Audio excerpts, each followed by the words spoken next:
ba sulitin ang bawat adventure? Meron bang biyahero formula para dyan? Magkano ba dapat ang budget? Ang entrance fee po natin dito ay kakalaga lang po ng 10 piso bawat isang tao. At yung mga bata, yung maliliit below 7 years old, libre na po. Paano kaya makakapag-ibot? Ang ating main mode of transportation dito sa Barangay San Ildefonso ay ang tinatawag nilang kolong-kolong. Sir, okay lang? Okay lang kayo?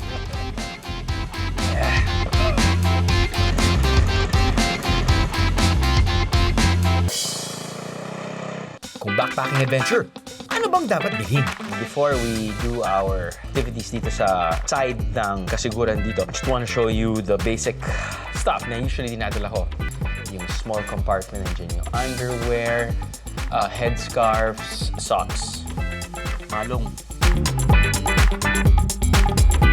Pag wala ka na rin damit, pwede na rin siyang gawin parang damit mo. Kakayanin bang sumubok ng bago? Kurapan ay isang type of shellfish na sina-harvest daw kapag low tide. Ayun o. Yun yung ano niya o. Eyelash. Pwede daw kainin.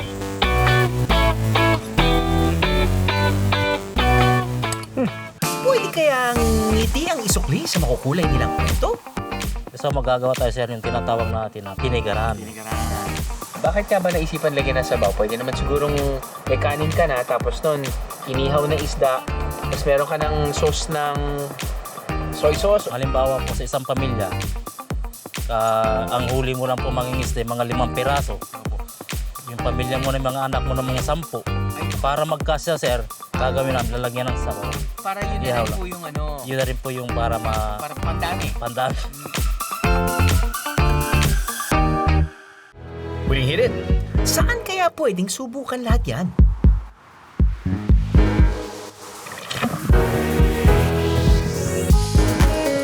Biyaheng panorte naman tayo para subukan ang isang sulit na gala. Dito sa Kasiguran, Aurora.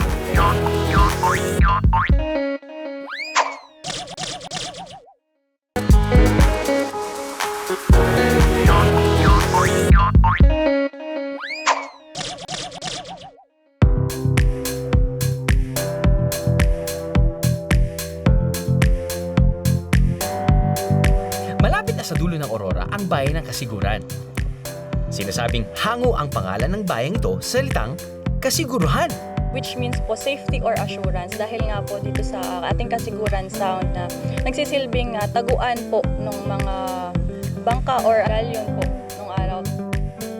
Noong araw daw kasi, kapag malakas ang ulan at hangin o kaya may bagyo, ang mga naglalayag ay tumutungo sa tinatawag nilang Kasiguran Sound. Kung titingnan sa mapa, merong bahagi ng lupa na nakakurba. Ito ang dahilan kung bakit kalmado o banayad ang tubig dito. Napipigilan kasi ng nakapalibot na bundok ang malalakas na alon na mula sa Pacific Ocean. Dahil nasa gawing ilaga pa ito ng baler, aabuti ng 7 hanggang 8 oras ang biyahe papunta rito mula sa Maynila.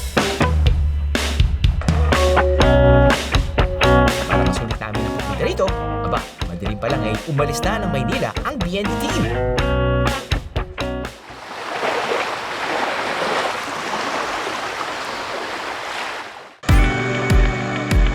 Kung pagod na kayo sa biyahe pa lang, pwedeng mag-relax sa una nating pupuntahan.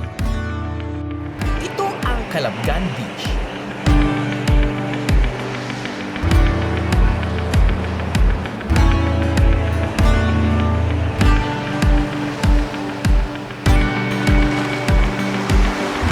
Sakto ang dagat dito para sa mga bata man o matatanda. Ang dagat dito ang mga alon patulak sa tabi at banayad ang paglalim. Hindi siya yung sasabihin natin na mayroong parte na mabiglang lalim. Bahagyang beach na to ng Kasiguran Sound. Dahil napalilibutan ito ng bundok, kadalasan ay kalmado o kaya maliliit lang ang alon dito. Ang entrance fee po natin dito ay nagkakalaga lang po ng 10 piso bawat isang tao. At yung mga bata, yung maliliit below 7 years old, libre na po. 300 pesos naman ang renta sa cottage. Sakto sa masarap na kainan pagkatapos ng swimming.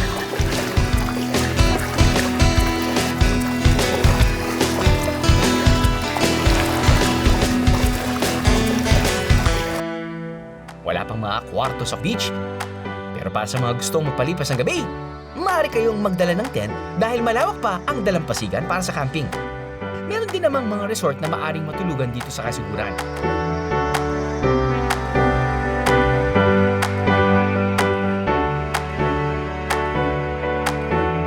Good morning.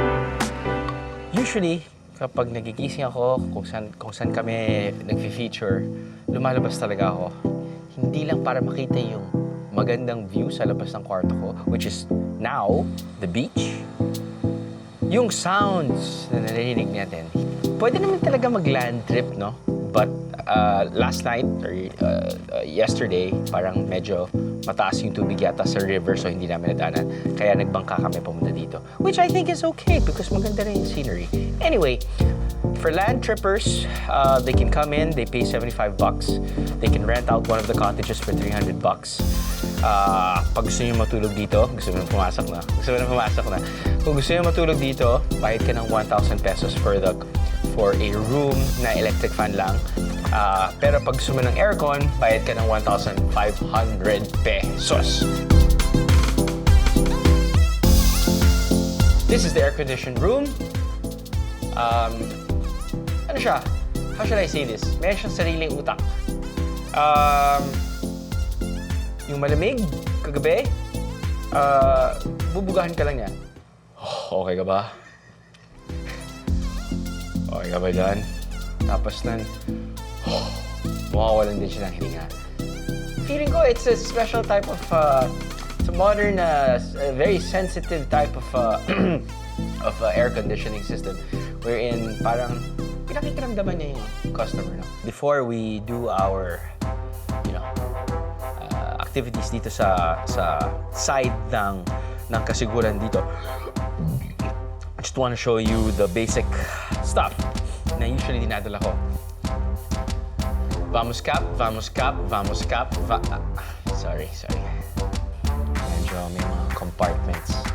Yung small compartment, nandiyan yung underwear, headscarves, socks.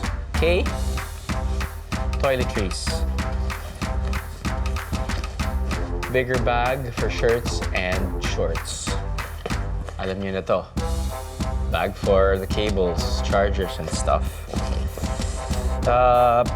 Pretty much it. Siyempre, maganda sana kapag meron ka rin dalang reusable plastic or bag for your dirty clothes. There's dry dirty clothes at meron din wet dirty clothes. Kasama na dyan yung wet, used rubber shoes dahil syempre kung anong adventure yung gagawin natin. But pretty much it. We're ready. We're ready for our adventure. Let's get it on. Okay, let's go. Paglabas yun ng kwarto, may naghihintay agad na activity dito sa resort ito. Ang floating cottage.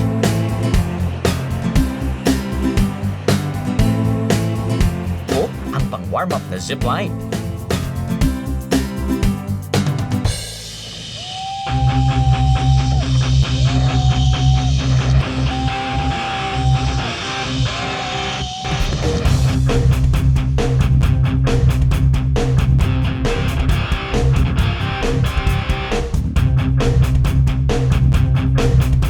Tulugan? Check. Beach at iba pang pwedeng gawin? Check.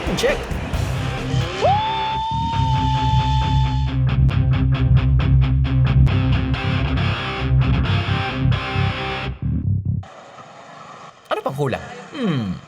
Tamang iniisip mo, biyero. Chibog! Di pwedeng mawala yan. Mas makikilala natin ang Kasiguran kung local dishes ang matitikman natin. Iba't ibang klaseng shellfish ang nakakuha rito sa Dangkalan Beach sa barangay Kalangkwasan. Nariyan ang kurapan at ang batokari.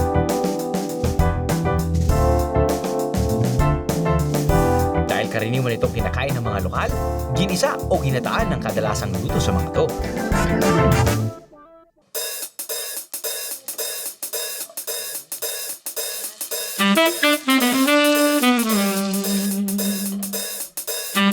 Naalala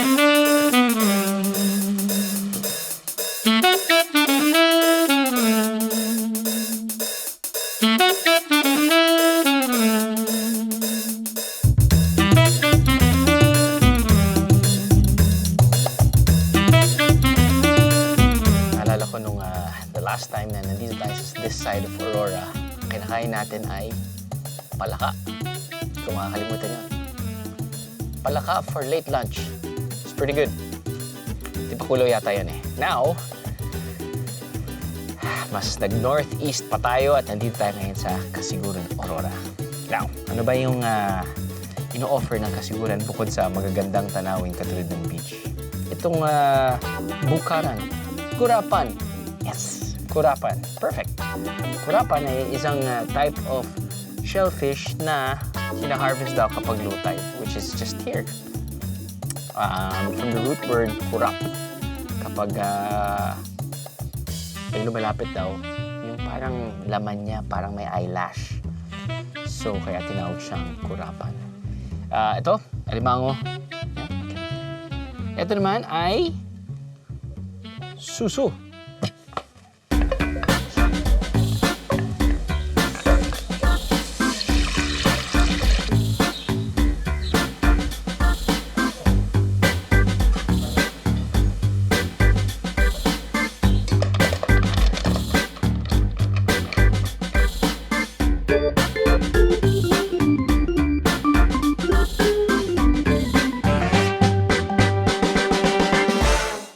Parang ano eh, ginataan na suso na gusto mo yung sip-sipin.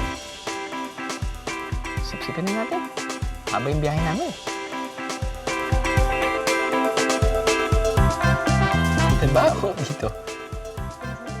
Mas malaki po.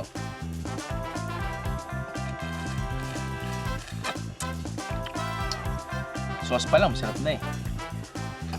Actually, hanggang sauce lang yata tayo. Dali lang. Take 2.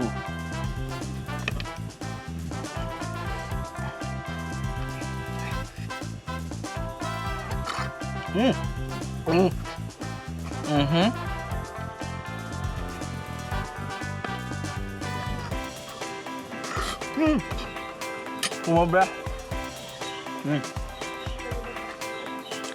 Muntik na. Sarap. Gusto kong tikman dahil ito talaga yung nandyan lang eh. Tingnan natin. Yun o. Yun yung ano niya o. Eyelash. Pwede daw kainin.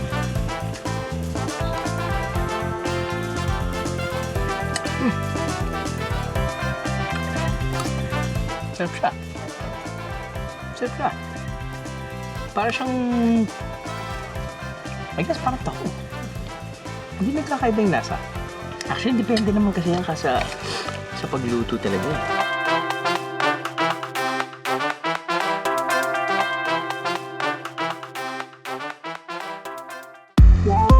Kung minsan para maging sulit talaga ang isang biyahe, ang kailangan lang ay mga panalong tanawin. Dito, siguradong winner kayo. Dahil nakaharap sa malaking bahagi ng karagatan ng Aurora, hindi malayong nabihiyaan ito ng magagandang dalampasigan. At dito sa Barangay Kulat, matatagpuan ang isa sa pinakasikat na beach ng Kasiguran, ang Kasapsapan Beach.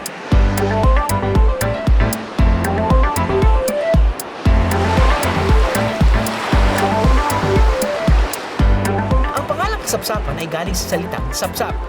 Isang klase ng puno na ang dahon ay ginagawang pawid. Marami raw kasing puno ng sapsap dito.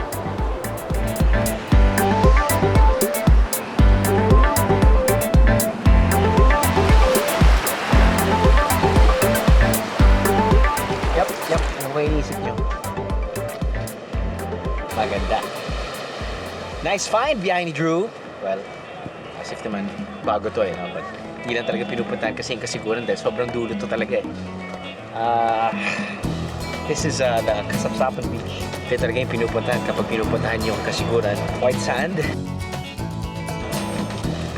Ganda, man. Wala masyadong tao. Now, ito yung jump-off point natin. so we can explore. Not sure the neighboring islands pa, but I think what we're gonna do is try to find some good corals at hopefully malinaw yung tubig dahil mag-snorkeling tayo. But look at this! Goodness gracious, it's so picturesque! 10 minutes tayo naglalakad. White sand pa din. Magandang yan. Magandang hapon po.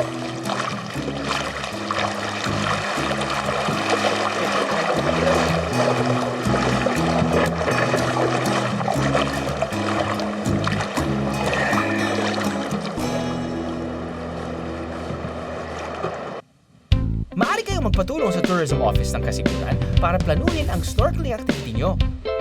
Sila na ang bahala sa bangka, guide at snorkeling gear.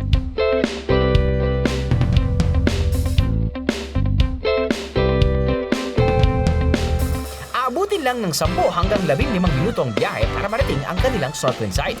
Sulit ang biyahe sa ganitong kalinaw na tubig, no?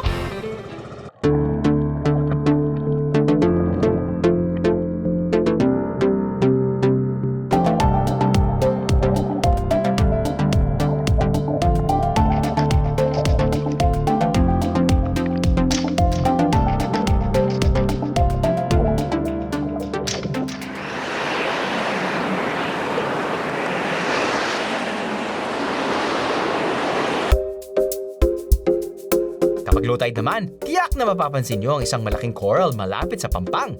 Doble ingat kung lalangoy kayo banda rito, guys! Hindi problema ang pahingahan dito sa kasapsapan. Meron mga paupahang kwarto o mga mesang pwedeng kainan ng mga bisita. Sakto sa pag-aahon namin, may inihanda na pala si Tatay Luisito. Magandang hapon po. Nakakapon, sir. Ano po yung hinihain natin ngayon?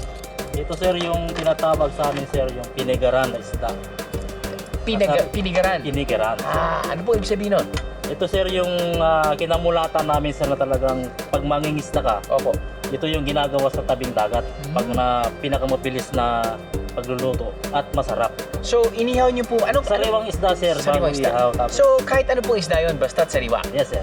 Ito pong nasa harapan po natin, ano pong klaseng isda yung mga yan? Ito, sir, yung tinatawag namin, sir, na batuan. Batuan. Ito po yung panak. So, marami po yan dito? Maraming klase, sir. Okay. Galing po ba yan sa piniga? Tama po ba? O Parang ganun, sir. Parang yung, ganun.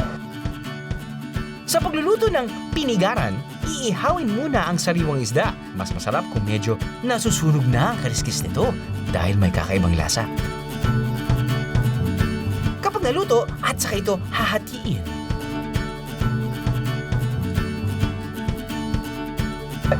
Magagawa po ba tayo ng kape kasama nito? O... Hindi po, sir. Ito po yung lalagay natin dyan, yung pangsabaw. So mainit ang tubig yan. Okay. Okay.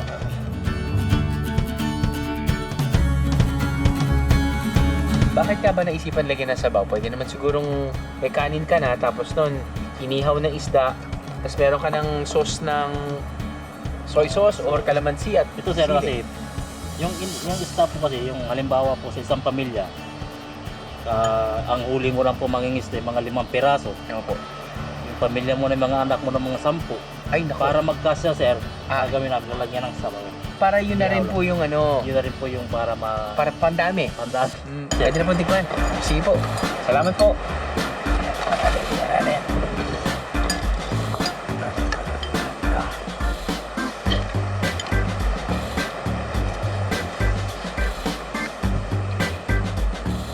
Yun nga yung aftertaste ng inihaw, iba talaga yun, no? Ano inisip mo? Pag pinakuluan natin yung tubig, parang Iba, sir, yung lasa. iba yung magiging, pwede madudurog yung isda. Simple man tingnan, pero malaking bagay pala ito sa pagkainan ng mga lokal na kasiguran. Salamat po sa pagluluto, Tatay Luisito!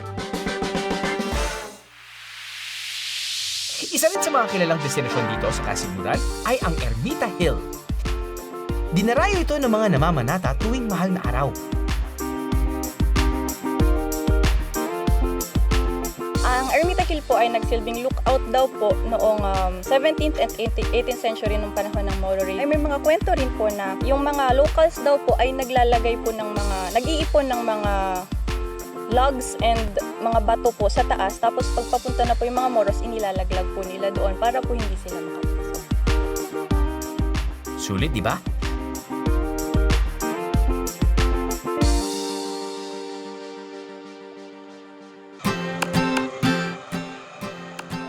Siyempre, hindi rin mapapahuli ang mga produkto ng kasiguran dyan. Maraming puno ng abaka ang matatagpuan dito sa Barangay Bianoan.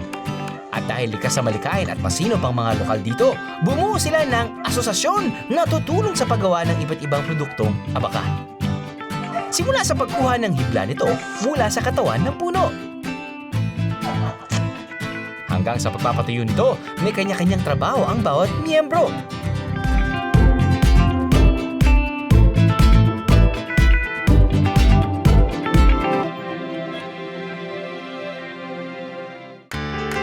Merong tagahabi ng bag.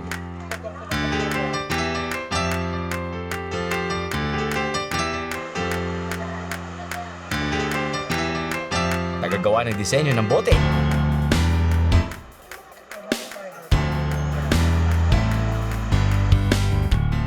At tagabuo ng salakot.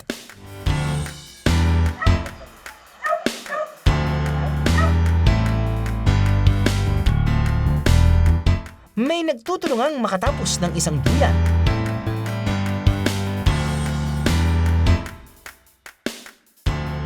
At kung ano-ano pa. Hindi birong paggawa ng mga yan, ha? 2 linggo hanggang 1 buwan ang kailangan bago matapos ang ilan sa kanilang mga produkto. Para matulungan ang mga lokal dito, syempre, support local biyeros. Perfect pang pasalubong yan!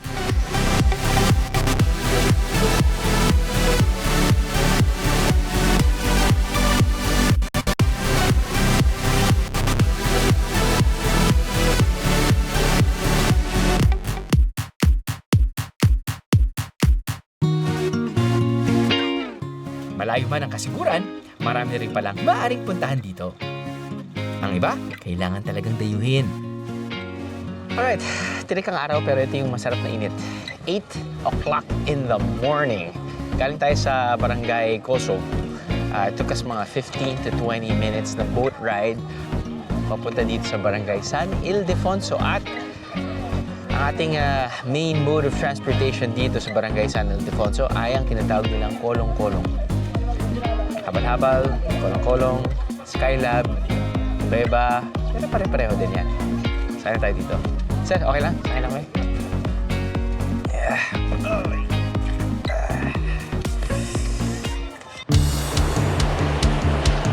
Uy, biyahero tip! Para sa mas swabing biyahe, maaari kayong magpatulong sa resort na inyong tutuluyan o sa tourism office sa pagrenta ng mga bangka at ibang kailangan yung sakyan. Hindi kasi sa lahat ng oras ay may mga nakaabang na sasakyan para maghatid sa inyo. Mas makakamura rin lalo kung grupo kayo. May mga group package rates kasi ang mga resorts, kaya hati-hati na lang sa bayad, di ba? Less stress para happy biyahero!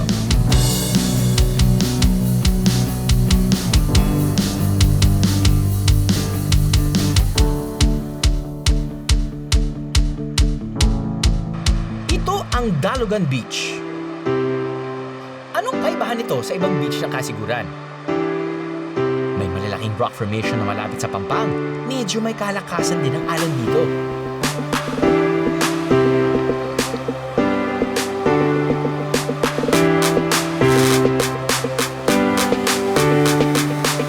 Ay, hilo ako sa'yo. Wait lang.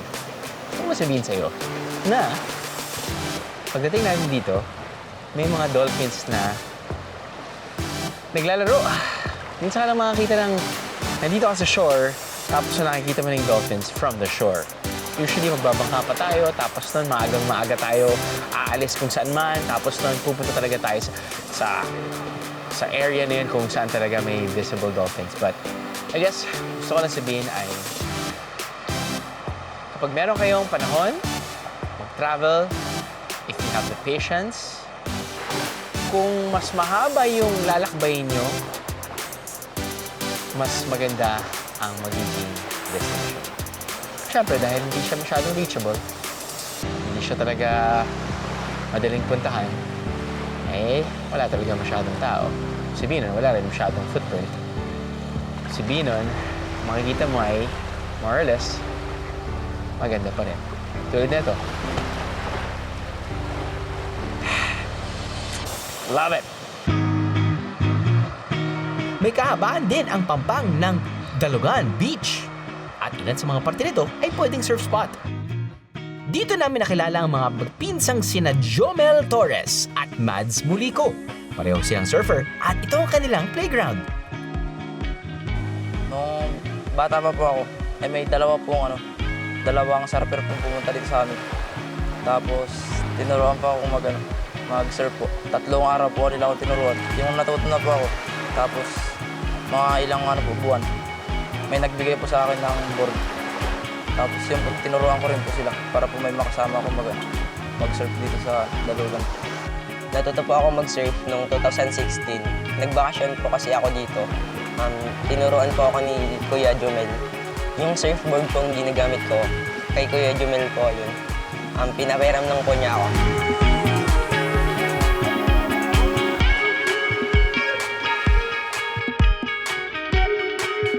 Ngayon, sumasali na sa mga surfing competition si Jomel.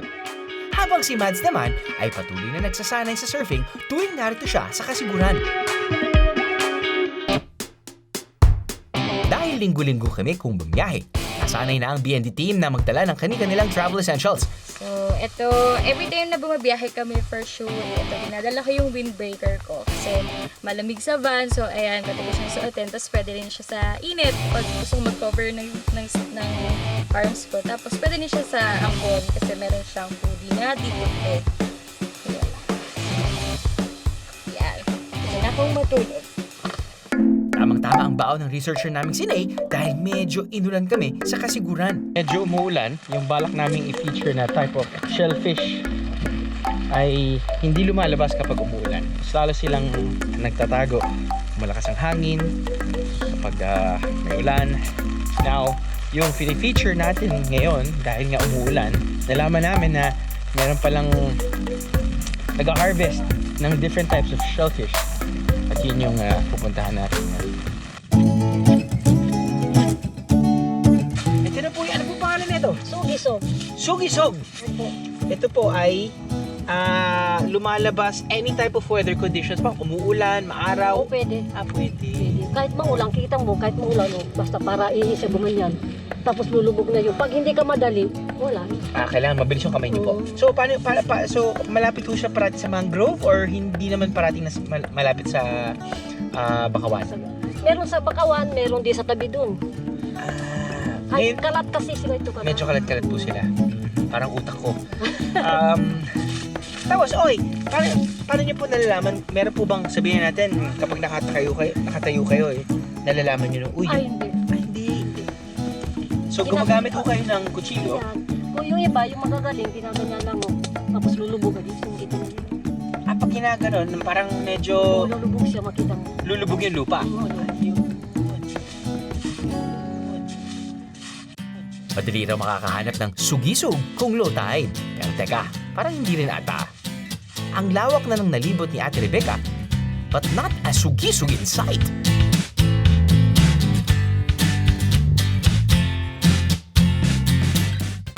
Ayun. Merong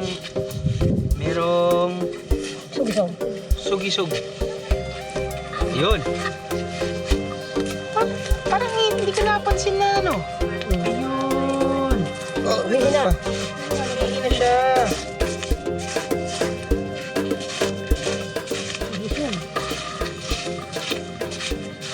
Parang napansin niyo lang po ng split second po na bumaba, Biglang naghukay-hukay kagad. Makita mo naman parang lulubog na siya. Mabilis din niya lulubog. Madali yan. Lagay ko na po ito dun sa plastic bag niya. Oh, sugisog. Why? Why do you make it so hard? 30 pesos kada kilo ang bentahan ng sugisog. At kung mabilis ka raw maghukay, Mga 1 oras lang ay makakarami ka na. Pero mukhang extra challenge itong paghuli ng sugisog ah. Subukan nga.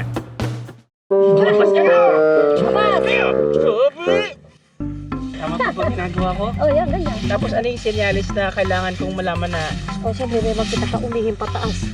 Kung hindi siya ganun. kung hindi siya makita mo yung butas para lulubog.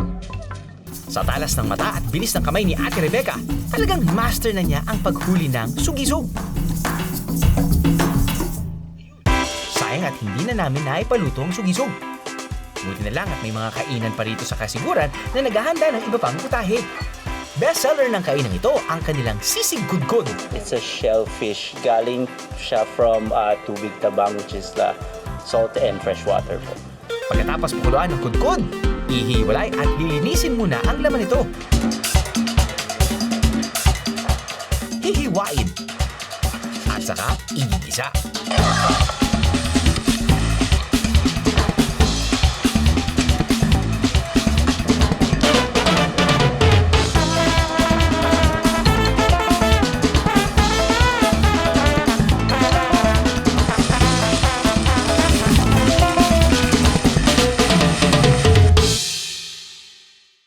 Meron din silang ginataang kulambutan, isang klase ng yamang dagat na pinsan ng mga pusit o pugita.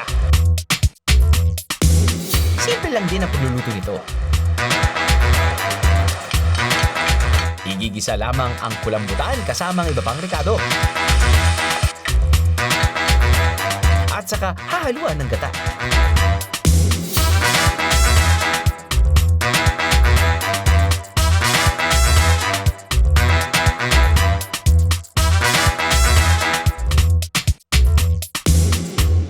Siguradong busog much ang aabutin nyo sa kainan ito.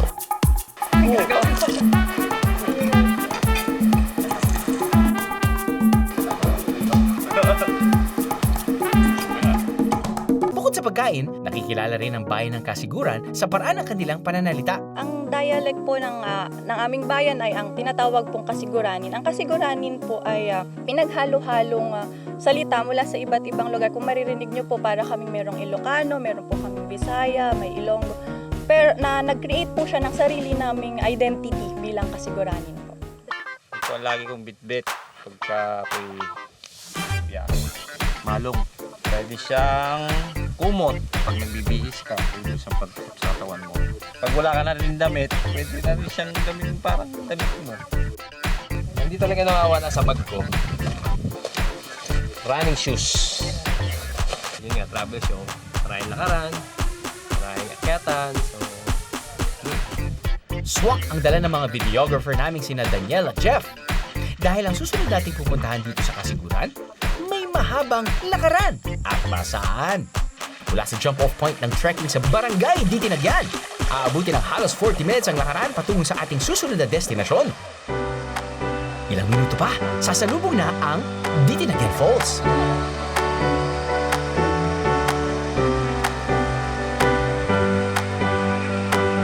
Pwede na kayong mag-only swimming at cliff jumping. And the best part, no entrance fee, Vieros.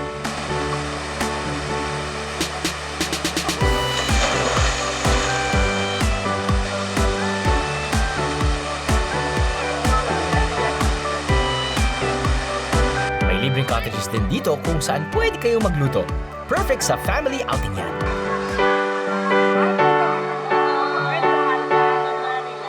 Aba, hindi ako magpapahuli kung falls hunting. Dito sa Barangay San Ildefonso, kailangan maglakad ng 20 minuto para marating ang Jalang Falls. Libre lang ang pagpunta dito. Ayos na ayos!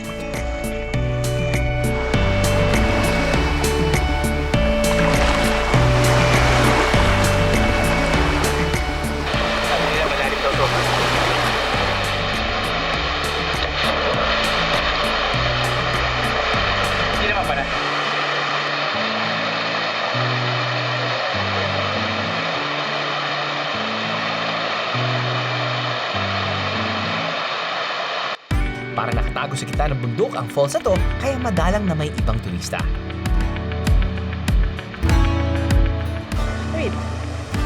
sa mga na-feature natin mga ibang calls. Ito yung medyo smaller. Yung pool, medyo smaller din in size. Pero still fun nonetheless. Now, habang naliligo tayo dito sa tinatawag nilang Jalang Falls, buti nila nagdala tayo ng baon. Mulido! At anyway, ang mulido ay gawa sa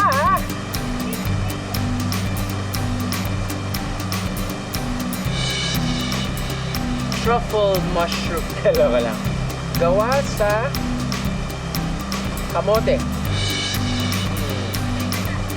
May asukal. At lasang-lasa mo ang napakasarap na gata. Wow!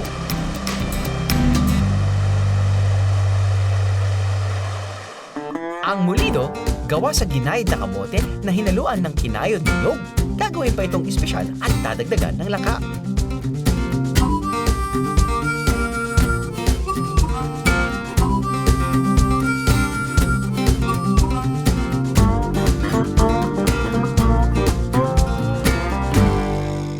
Palalamigin ito at saka huhulmahin para hiwain.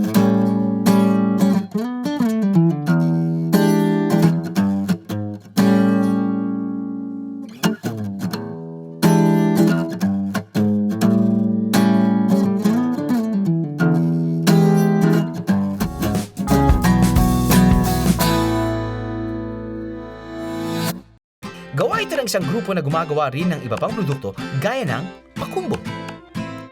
Nyog at asukal lang, oks na!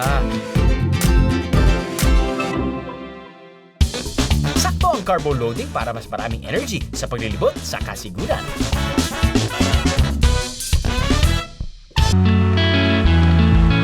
Hindi pa pala tapos ang kasiguran sa pagsorpresa sa atin. Bukod sa magandang tanawin at malinaw na tubig, may itinatagong pala itong ganda. Sa likod ng malaking rock formation na to, makikita ang Tibu Tidal Pool.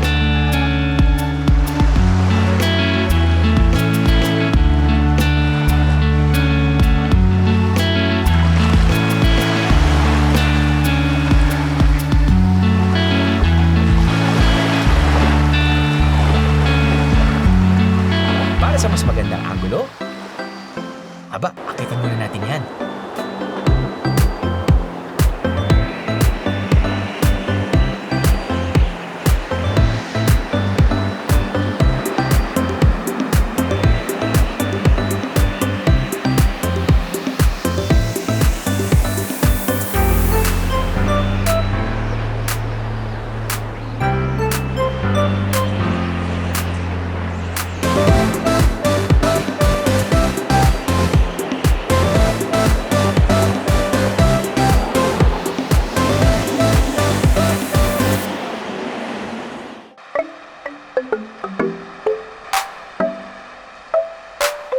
Minsan, akala natin parang ang daming kailangang gawin o dalhin para makapagbiyahe. Sa pagbisita ko sa kasiguran, ito ang naisip ko. Hindi kailangan ng kung ano-ano. Hindi kailangan ng malaking budget. Hindi kailangan ng sosyal na kagamitan. Ang Viajero Formula, bukas na pag-iisip. Pagrespeto sa lugar at masayang pakikitungo sa mga lokal. Yan pa lang, sulit ang bawat adventure, Viajeros.